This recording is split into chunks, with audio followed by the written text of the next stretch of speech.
एक सुनसान गांव में एक बूढ़ा आदमी रहता था, हरिदास। वह बहुत ही सीधा, सरल और दयालु था।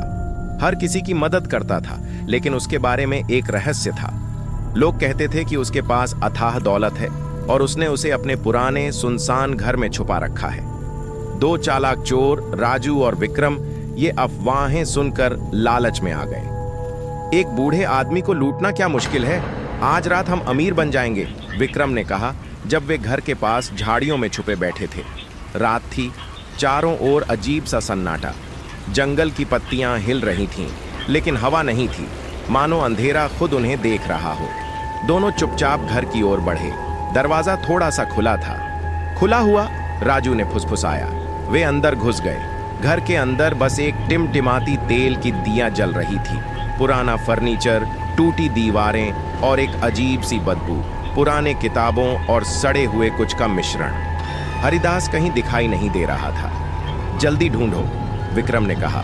दोनों ने सर्च शुरू किया। अलमारियां, दराज, बिस्तर के नीचे कुछ नहीं। अचानक राजू रुक गया। सुनाई दिया किसी के फुसफुसाने की आवाज। तुम यहां क्यों आए? विक्रम ने देखा। कमरे में कोई नहीं था, बस परछाइयां। मत डर, विक्रम बोला, लेकिन उसके खुद के गले में डर की कंपी थी। तभी अचानक कमरे का दरवाजा तेज आवाज से बंद हो गया। कमरे की दियां बुझ गई। अंधेरा। टॉर्च जलाओ, राजू बुरी तरह घबराया। विक्रम ने कांपते हाथों से टॉर्च जलाई। कोने में एक आकृति खड़ी थी, झुकी हुई गर्दन, बूढ़ा आदमी, बंद आंखें। बाबा, विक्रम कांपते हुए बोला। आकृति ने धीरे धीरे सिर उठाया। आंखें पूरी तरह सफेद। दोनों पीछे हटे। आकृति गायब हो गई। कमरे में कोई सांस ले रहा था, लेकिन वे दोनों नहीं। चलो भागते हैं, राजू चिल्लाया। वे खिड़की से कूदकर बाहर आ गए। बाहर हल्की ठंडी हवा चल रही थी और कानों में आवाज आई, लालच पाप है। राजू ने विक्रम का हाथ पकड़ा। मुझे तो नहीं रहना यहां, लेकिन विक्रम का लालच अभी भी बाकी था। मैं बिना खजाना लिए नहीं जाऊंगा।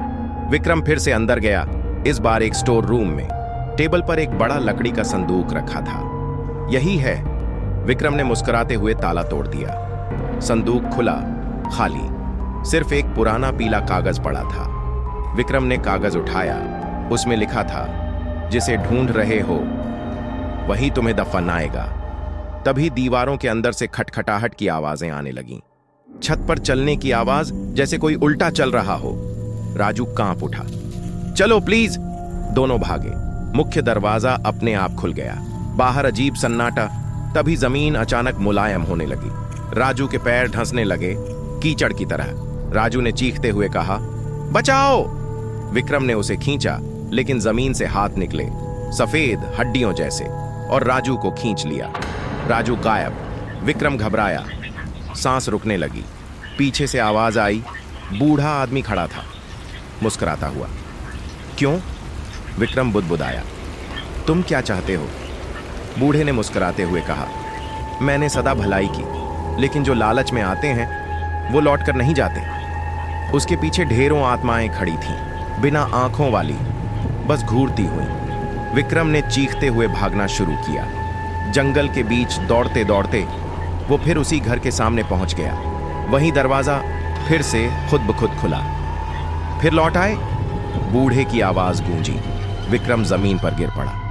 माफ कर दो, मुझसे भूल हो गई। बूढ़ा धीरे धीरे पास आया। मैंने चेतावनी दी थी। तभी जमीन से राजू का सफेद ठंडा हाथ निकला और विक्रम को नीचे खींच लिया। रात फिर से शांत हो गई। सुबह गांव वाले धीरे धीरे कहते हैं, एक और लालची खो गया। जो निर्दोष होता है उसका कुछ नहीं बिगड़ता। वो घर आज भी वहां है, शांत, लेकिन इंतजार में अगली लालची आत्मा का। शिक्षा।